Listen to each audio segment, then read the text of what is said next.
الحمد لله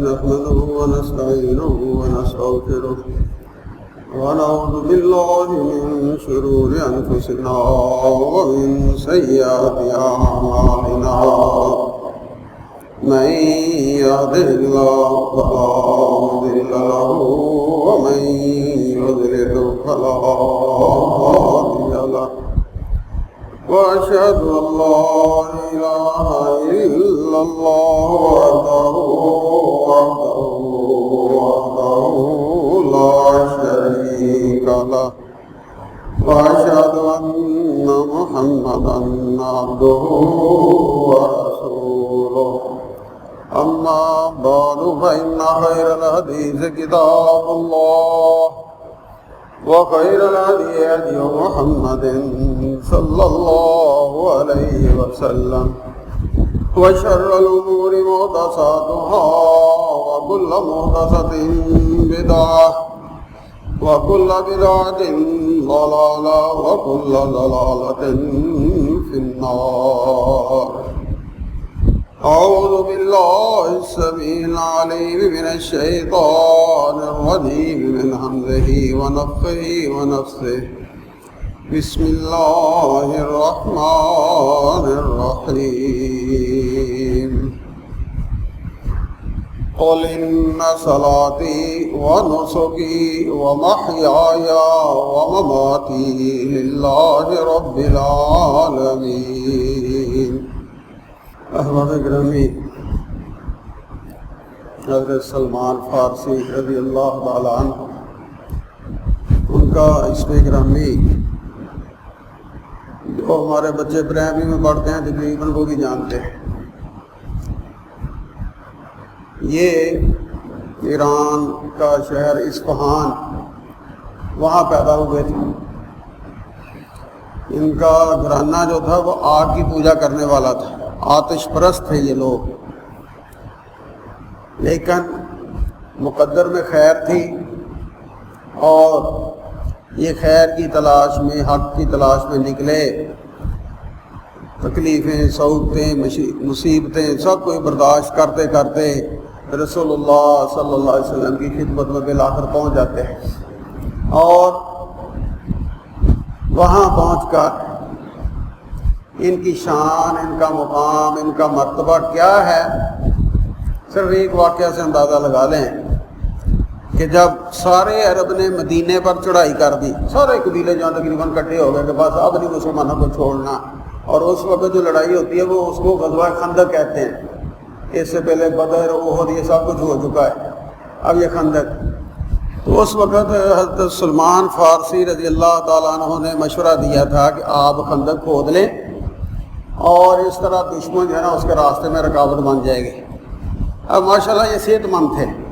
تھار کہہ رہے تھے کہ یہ ہمارا ہے. جو مہاجرین ہجرت کر کے مدینے سے آئے تھے نا، مکے سے مدینے آئے تھے، وہ کہہ رہے تھے سلمان و منا، سلمان ہمارا ہے. شرف دیکھیں کہ مدینے والے کہہ رہے ہیں ہمارا ہے، جو ہجرت کر کے آئے تھے وہ کہہ رہے ہیں کہ سلمان ہمارا ہے. اور رسول اللہ صلی اللہ علیہ وسلم فرما رہے ہیں کہ سلمان میرا ہے. سلمان و منا، سلمان ہم میں سے ہے، اہل البیت میرے اہل بیت میں سے ہے. رسول اللہ صلی اللہ علیہ وسلم کی یہ جو حدیث ہے اس پہ بعض اعتراضات بھی ہیں، لیکن مجموعی طور پہ جو ہے نا یہ قابل قبول سند ہے، جس میں حضرت سلمان رضی اللہ تعالیٰ عنہ کو یہ شرف دے رہا ہے کہ انصاری بھی کہہ رہے ہیں ہمارا ہے، مہاجرین بھی کہہ رہے ہیں ہمارا ہے، اور رسول اللہ صلی اللہ علیہ وسلم کہہ رہے ہیں نہیں یہ میرا ہے، میرے گھر والوں میں سے ہے. یعنی یہ شرف مل رہا ہے. تو کس بنیاد پر؟ کہ انہوں نے اپنا جینا جو ہے وہ اللہ کے لیے کر لیا تھا، اپنا مرنا جو ہے وہ اللہ کے لیے کر لیا تھا. یہ جو آیت میں نے آپ کے سامنے تلاوت کی ہے، جس کے دو حصے جو ہیں اس پر ہم عمل کر چکے یہ پچھلے دنوں میں، کہ قل ان صلاتی و نسکی، میری نماز میری قربانی. عید کی نماز بھی ہم نے پڑھ لی، قربانیاں بھی خوب بڑھا لی، اور فریجیں ابھی تک بھری پڑی ہوں گی. یہ دو مسئلے ہمیں یاد ہوتے ہیں اور بڑا اس کا اہتمام کرتے ہیں. بڑے اہتمام سے جو سارا سال نماز نہیں پڑھتا عید وہ بھی پڑھتا ہے، اور جس کے پلے کچھ نہ ہو قربانی وہ بھی کرتا ہے، اور جس کو اللہ نے گنجائش دی ہے 2-2 4-4 کی اللہ قبول کرے ہر ایک کی، بس نیت نیک کے ساتھ کرنی چاہیے، دعا یہ کرنی چاہیے۔ بہرحال تو اس آیت میں صرف دو حکم نہیں ہے، قربانی تک نہیں ہے معاملہ. وَمَحْيَايَ وَمَمَاتِي، میرا جینا میرا مرنا یہ بھی اللہ کے لیے. اور وہ اللہ کے لیے کب ہوگا؟ جب ابراہیم علیہ السلام کی طرح اپنا ماں باپ برادری یہ وہ سارا کچھ چھوڑ کر انی ترکت ملت قوم لا یؤمنون باللہ، جس طرح یوسف علیہ السلام نے اعلان کیا تھا، ابراہیم علیہ السلام نے عملی طور پر اپنے باپ کو چھوڑا، برادری کو چھوڑا. کس لیے چھوڑا؟ میرا جینا اب اللہ کے لیے، نہ ماں کے لیے، نہ باپ کے لیے، نہ برادری کے لیے، نہ بیوی بچے کے لیے، حتیٰ کہ بیوی بچے بھی چھوڑ دیے. یہ بھی اسی میں مطالبہ ہے. یہ 4 حکم ہیں، اور ان میں سے یہ تیسرا حکم جو ہے کہ میرا جینا جو ہے یہ بھی اب اللہ کے لیے ہوگا. اللہ کا لاکھ لاکھ شکر ہے کہ ہمیں ان قربانیوں سے نہیں گزرنا پڑتا جن سے لوگ گزر رہے ہیں. ابراہیم علیہ السلام کا قصہ قربانی کے اس سے پہلے بار بار سنا، ہر سال سنتے ہیں. سلمان علیہ السلام کی بات آپ کے سامنے آئی کہ اللہ کی خاطر سب کو چھوڑا. اسی طرح یہ جمعرات کو حج تھا نا، اس دفعہ یوم عرفہ جسے کہتے ہیں، اس دن آج کے دور کا اگر امام بخاری کہیں تو غلط بات نہیں ہوگی. آج کے دور کا امام بخاری فوت ہوا ہے، لیکن یہ جو آج جس کو یہ شرف مل رہا ہے کہ آج دنیا اسے امام بخاری آج کے دور کا کہہ رہی ہے، جس کو مسجد نبوی میں بخاری شریف، مسلم شریف، ابو داؤد کا درس دینے کی توفیق نصیب ہوئی. بخاری شریف مکمل کی، مسلم شریف مکمل کی، ابو داؤد کا درس دیا. اور یہ کوئی معمولی بات نہیں کہ مسجد نبوی ہو اور اس میں اتنا بڑا بندے کو اعزاز ملے. مدینہ یونیورسٹی جس کو کہتے ہیں عالم اسلام کی جو بہت بڑی یونیورسٹی ہے، 25 سال تک جس بندے نے وہاں حدیث پڑھائی ہے، یہ وہ بندہ حج والے دن فوت ہوا ہے. اور وہ ہماری طرح جس طرح میں اور آپ ہیں نا نسلی مسلمان، باپ دادا مسلمان، ہم بھی مسلمان، وہ قطن اس قسم کا نہیں تھا. وہ ایک ہندو گھرانے میں پیدا ہوا اور اس نے اسلام کا مطالعہ کیا اور اس کے بعد اسلام قبول کیا. اور پھر اسلام قبول کرنے والوں کے ساتھ جو کچھ ہوتا ہے وہ یہاں آپ تھوڑا سا داڑھی کو بچہ رکھ لے، کوئی نمازی بن جائے، کوئی تھوڑا سا رفع دین شروع کر دے، وہ قیامت برپا ہو جاتی، پتہ نہیں کیا ہو گیا. وہ مخالفت یہاں شروع ہوتی ہے جس کی کوئی حد نہیں. حالانکہ سارے ہم مسلمان ہیں، لیکن ہمارے ہاں جو ہے نا اس کا ہی جینا حرام ہو جاتا ہے. اور جو کٹڑ ہندو گھرانے، آریہ مذہب کے ماننے والے مالدار گھرانے جس کے اندر ساری آسائش تھے، آرام تھے، اس کے اندر پیدا ہونے والا بچہ جس کا نام انہوں نے بانکے رام رکھا تھا.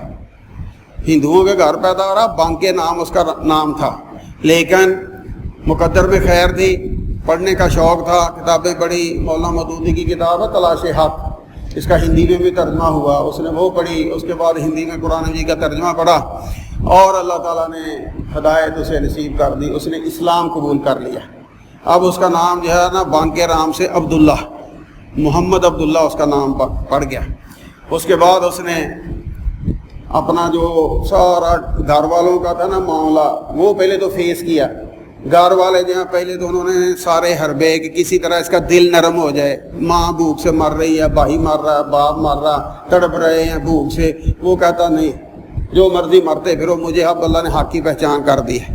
پھر انہوں نے سختی شروع کر دی، انتہا درجے کی سختی، وہ بھی برداشت کی. اس کے بعد پھر یہ سب کو چھوڑ کر نکل گیا اور جا کر ایک مدرسے میں 6 سال پڑھا.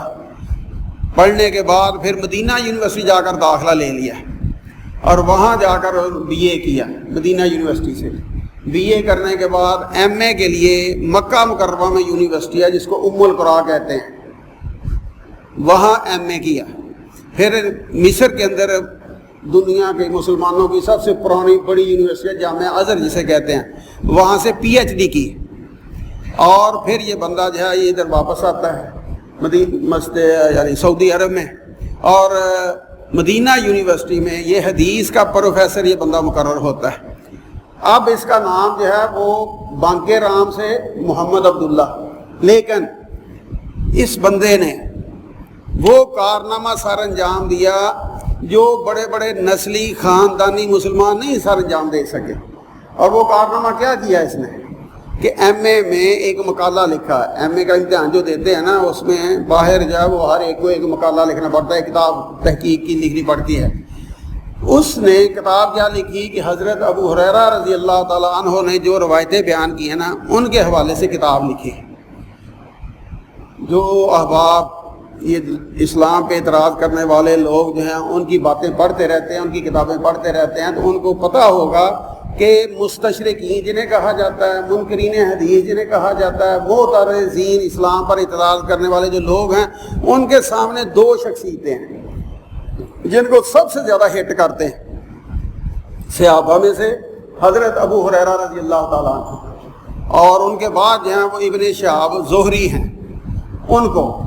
اب انہوں نے حضرت ابو ہریرہ رضی اللہ تعالیٰ عنہ کے حوالے سے اپنی تحقیق پیش کی, اور ان کا جو اعتراض تھا کہ دیکھو ایک بندہ جو ہے وہ سارا 3.5 سال نبی علیہ الصلوۃ والسلام کے ساتھ زندگی بسر کرتا ہے, اور اتنی تھوڑی زندگی بسر کرنے کے بعد یہ بندہ جو ہے وہ 5370 حدیثیں بیان کرتا ہے. اتنی حدیثیں اتنے تھوڑے عرصے میں, یہ سنی ہوئی نہیں ہیں بلکہ گڑھی ہوئی ہیں. حالانکہ کسی صحابی کے بارے میں قطعاً اپنے دل میں میل نہ رکھیں. وجہ کیا ہے؟ سب سے پہلا شرف ان کو کیا ہے کہ وہ نبی علیہ السلام کے شاگرد ہیں. جب شاگرد پہ حرف آتا ہے تو براہ راست استاد پہ حرف آتا ہے. ان پہ جب ہم کیچڑ اچھالیں گے صحابہ پہ تو زد کس پہ آئے گی؟ رسول اللہ صلی اللہ علیہ وسلم کی. اسی نے صرف اسلام قبول کر کے نبی علیہ السلام سے ایک سمپل ایک ملاقات کر لی, اس کو بھی وہ شرف حاصل ہوگا, قیامت تک کی دیواروں تک کسی کو وہ حاصل نہیں ہوگا. نہ نبی آئیں گے دوبارہ, نہ کسی کو یہ شرف حاصل ہوگا. یہ وہ شرف ہے جو مقدروں والے پا گئے. اور حضرت ابو ہریرہ رضی اللہ تعالیٰ عنہ انہوں نے تو اپنی زندگی وقف کی ہوئی تھی. وہ جو چبوترا ہے صفے والا, وہاں درویش جو مہاجر تھے جن کے پلے کچھ نہیں تھا, کاروبار کوئی نہیں تھا, وہاں پڑے رہتے تھے, یہ بھی ان میں رہتے تھے. اور سب سے زیادہ ان کو فکر کیا چیز کی ہوتی تھی کہ نبی علیہ الصلوۃ والسلام کے منہ مبارک سے کوئی بات نکلے اور میں پیچھے رہ جاؤں, ایسے نہیں ہونا چاہیے. یہ ہر وقت نبی علیہ السلام سے چمٹے رہتے, بھوک جتنی مرضی ہے, لیکن ایک ہی چاہت ہوتی تھی, کوشش تھی زیادہ سیکھی. لیکن اس کے باوجود کوئی ایسا انہونا معاملہ نہیں ہے جس کو یہ منکرین حدیث اتنا بڑھا چڑھا کر پیش کرتے ہیں, اور لوگوں کا عقیدہ حدیث کے حوالے سے شک والا, کم از کم انکار والا نہیں تو شک والا تو ضرور نہ ہو جی پتہ نہیں اتنی ہیں بھی یا نہیں ہیں. یعنی اچھا بلا بندہ جو ہے نا وہ بھی اس قسم کی باتیں کرنا شروع کر دیتا ہے. تو یہ جو بندہ ہے جو بانکے رام سے محمد عبداللہ بنتا ہے, اس نے ریسرچ کی اور ثابت کیا کہ بھائی ٹھیک ہے حضرت ابو ہریرہ رضی اللہ تعالیٰ عنہ سے 5370 روایتیں ہیں, لیکن ایک ہوتی ہے روایت, ایک ہوتی ہے حدیث. مثلا یہ انما الاعمال بالنیات بڑی مشہور حدیث ہے نا, یہ بخاری شریف میں 7 مرتبہ آئی ہے, 7 سندیں ہیں اس کی. اب محدثین ہر نئی سند کے ساتھ اس کو حدیث شمار کر لیتے ہیں, اصل میں پیچھے ایک ہی ہے,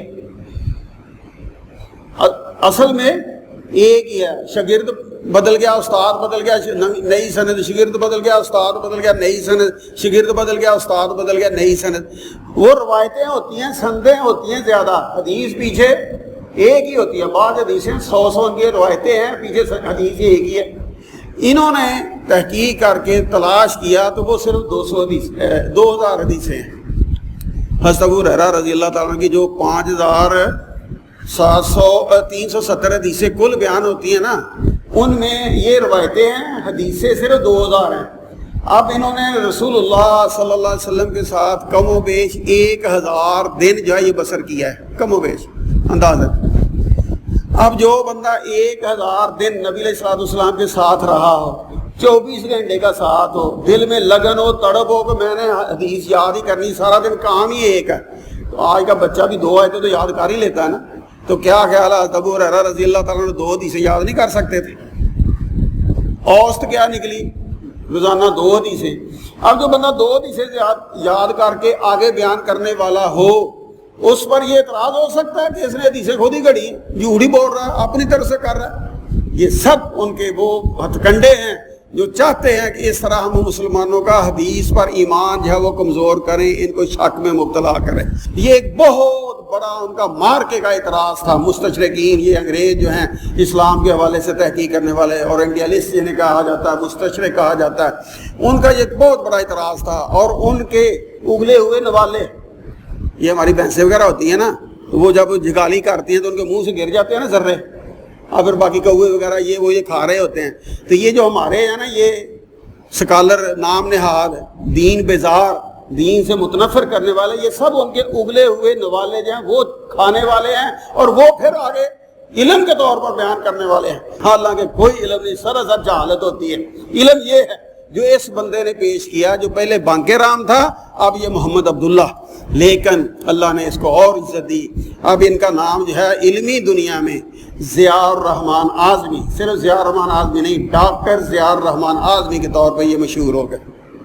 اور یہ کام انہوں نے ایم اے کے لیول پہ کر ڈالا. ایک طرف منکرین حدیث کا ٹھوس جواب دیا ہے، دوسری طرف دنیا کو پتہ چل گیا کہ یہ جو بندہ اتنی بڑی ماں باپ کی جائیدادوں کی سب کی قربانی دے کر آیا ہے، آج ان کے حالات زندگی میں ان کے باپ کا نام نہیں آ رہا. یہ اسی طرح اسلام کا بیٹا ہے جس طرح حضرت سلمان فارسی رضی اللہ تعالیٰ عنہ اسلام کے بیٹے تھے. چھوڑ دیا، جب سب کو چھوڑ دیا بھاڑ میں جائے. جب کافر تھا، سخت کٹڑ ہندو ماں باپ تھے تو گئے. اللہ خیر صلی اللہ. یعنی دیکھیں جو لوگ اپنا جینا مرنا اللہ کے لیے کرتے ہیں ان کے اندر تبدیلی کیا آتی ہے. کس طرح انہوں نے یہ کام کیا، اس طرح اور انہوں نے بہت سے عظیم کارنامے جو ہیں وہ سارے انجام دیے. ان میں سے یہ چند ایک نام صرف آپ کے سامنے رکھ دیتا ہوں.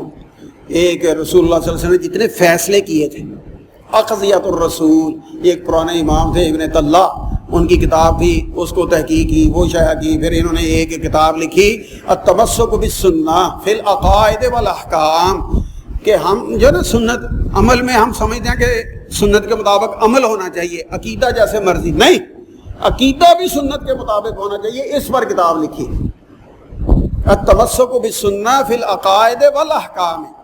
یہ بھی ان کی ایک بہت بڑی مارکے کی کتاب ہے، اور ان کی ساری کتابیں جو ہے نا بہت سی زبانوں میں بہت سے ایڈیشن ان کے آ چکے. اسی طرح انہوں نے حدیث کا جو فن ہے نا یہ بہت گہرا فن ہے. اللہ محدثین کی قبروں پہ کروڑوں رحمتیں کریں، اس سے بریک چھلنی کسی نے نہیں لگائی. کیوں؟ حدیث دین ہے، اور اگر حدیث ہے تو وہ دین ہے، قبول کریں گے تو دین قبول کر رہے ہیں. اگر وہ حدیث نہیں تو جھوٹ جو ہے اس کو ہم دین بنا کر قبول کر رہے ہیں. پیش کرنے والا پیش کر رہا ہے، قبول کرنے والا قبول کر رہا ہے. بڑا نازک معاملہ ہے، بہت سینسیٹیو معاملہ ہے. اس لیے حدیث کے حوالے سے محدثین بہت محتاط تھے، بہت محتاط تھے. بڑی بڑی چھلنی لگائی انہوں نے، بڑی پیچیدہ اصطلاحات جو ہیں وہ انہوں نے قائم کی، اور انہوں نے ان اصطلاحات پر ایک کتاب لکھی ہے موجم مصطلحات الحدیث.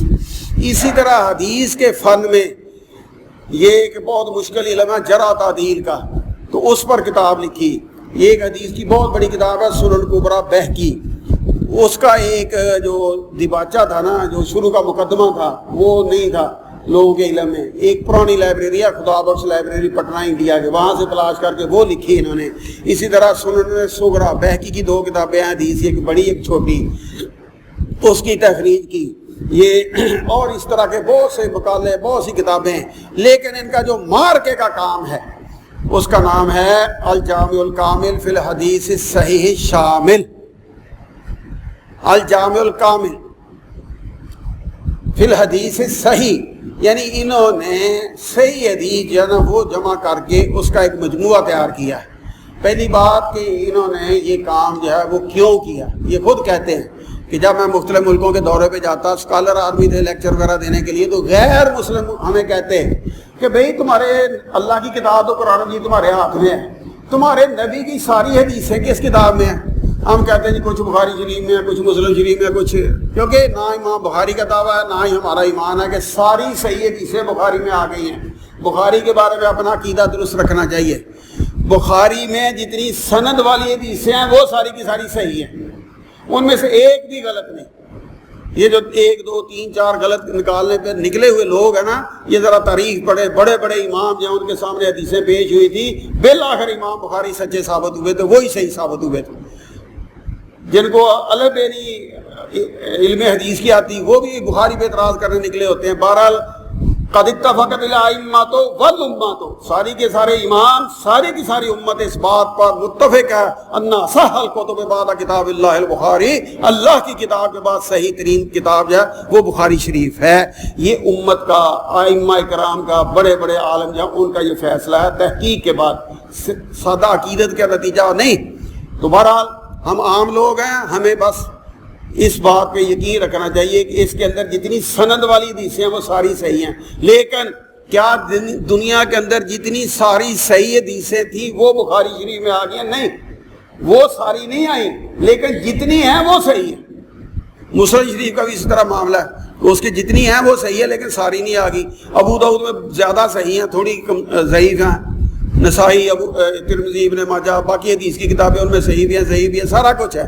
یہ کہتے ہیں کہ لوگ ہمیں کہتے کہ تمہارا کوئی صحیح حدیثوں کا مجموعہ ہے، یہ لوگوں کا سوال میرے دل میں بیٹھ گیا اور میں نے تہیہ کر لیا کہ اب میں نے اس پہ کام کرنا ہے۔ ریٹائرمنٹ 25 سال انہوں نے مدینہ یونیورسٹی میں حدیث کے پروفیسر کے طور پہ نوکری کی، اس کے بعد ریٹائر ہو گئے، اب پھر نوکریاں اور یہ ادھر ادھر کے چکر وغیرہ سب چھوڑ دیے، اپنے گھر میں سمجھ لیں اپنے آپ کو قید کر لیا۔ ہمیں تو کرونا نے کیا نا آئسولیشن، انہوں نے اپنے آپ کو کھو دی، دنیا جہان کی کتابیں وہاں لے کر بیٹھ گئے اور جتنی کتابیں موجود تھی حدیث کی سب سے جو صحیح حدیثیں ملتی گئی وہ اکٹھی کرتے گئے۔ پہلے اس کا ایڈیشن آیا 12 جلدوں میں، اب جو تازہ ترین یہ 4-5-6 مہینے، یہ کرونا سے 1-2 مہینے پہلے آیا نیا ایڈیشن، پاکستان سے شائع ہوا ہے۔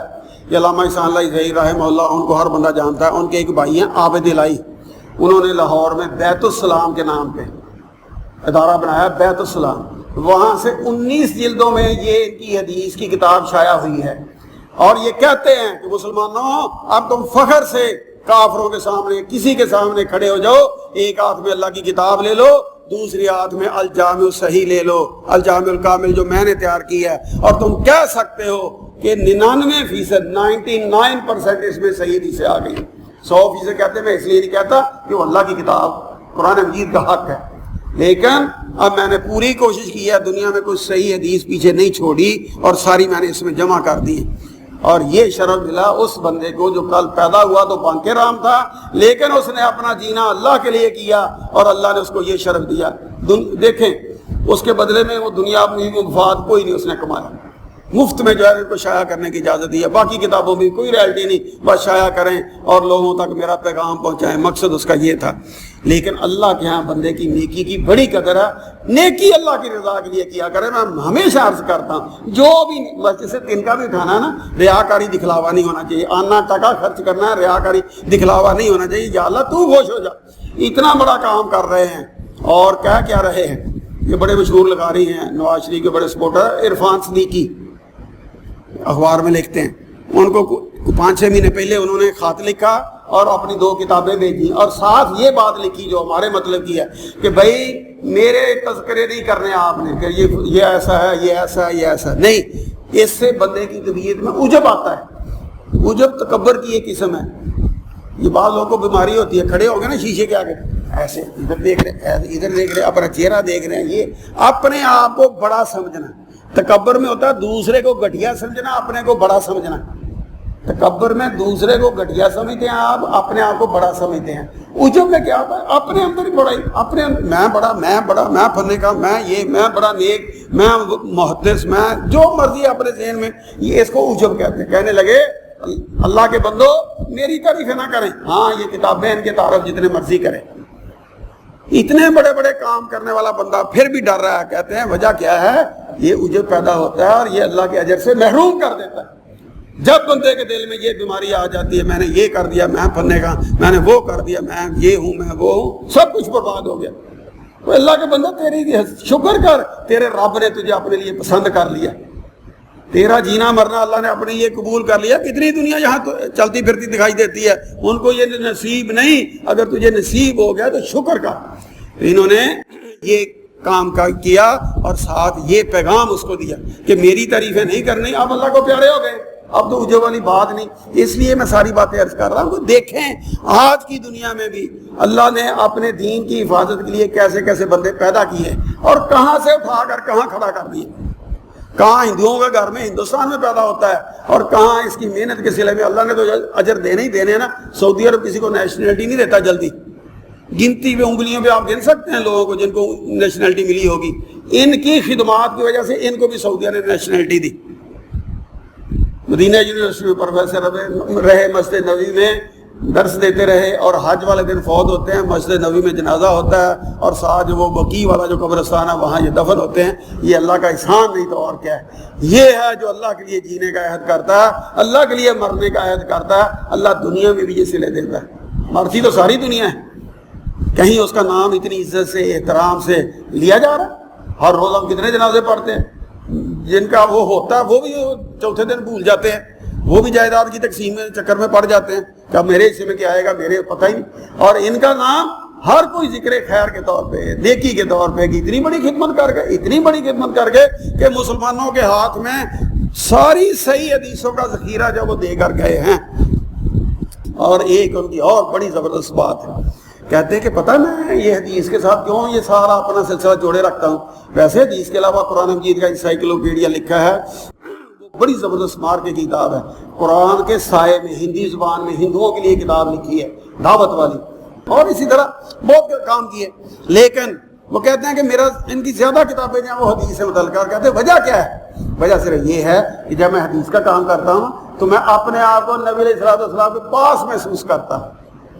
یہ ہے وہ لگن، یہ ہے وہ شوق کہ میرا ساتھ کم از کم. کہتے ہیں نا وہ عربی کا شعر بھی ہے کہ یہ جو حدیث کے لوگ ہیں نا، اگرچہ انہوں نے نبی علیہ السلام کی صحبت ان کو میسر نہیں ہوئی، یہ بعد میں پیدا ہوئے ہیں یہ محدثین، لیکن رہتے ہر وقت ان کے سانسوں کے ساتھ ہیں کہ جو سانسیں رسول اللہ صلی اللہ علیہ وسلم نے لی تھی، جو الفاظ مبارک آپ کے منہ مبارک سے ادا ہوئے تھے، ہر وقت اسی کو پڑھتے. قال اللہ وقال الرسول، قال رسول اللہ صلی اللہ علیہ وسلم، حدثنا فلاں حدثنا فلاں. تو یہ وہ شرف ہے. وہ کہتے ہیں میں اپنے آپ کو اس ماحول میں رکھنے کے لیے صرف اور صرف حدیث پہ زور دیتا ہوں اور حدیث کے کام کر رہا ہوں. اور جس طرح علامہ البانی صاحب کا نام آپ لوگوں نے سنا ہے، اکثر وہ دنیا کے اندر مقبول ہوئے اور انہوں نے جو حدیث کی خدمت کی ہے لوگوں نے قبول کی. ہمارے یہاں پاکستان میں ہزروں اٹک سے تھے زبیر علی زئی رحمہ اللہ، وہ اللہ کو پیارے ہوئے، بہت تھوڑی عمر تھی لیکن بہت کام کر کے گئے.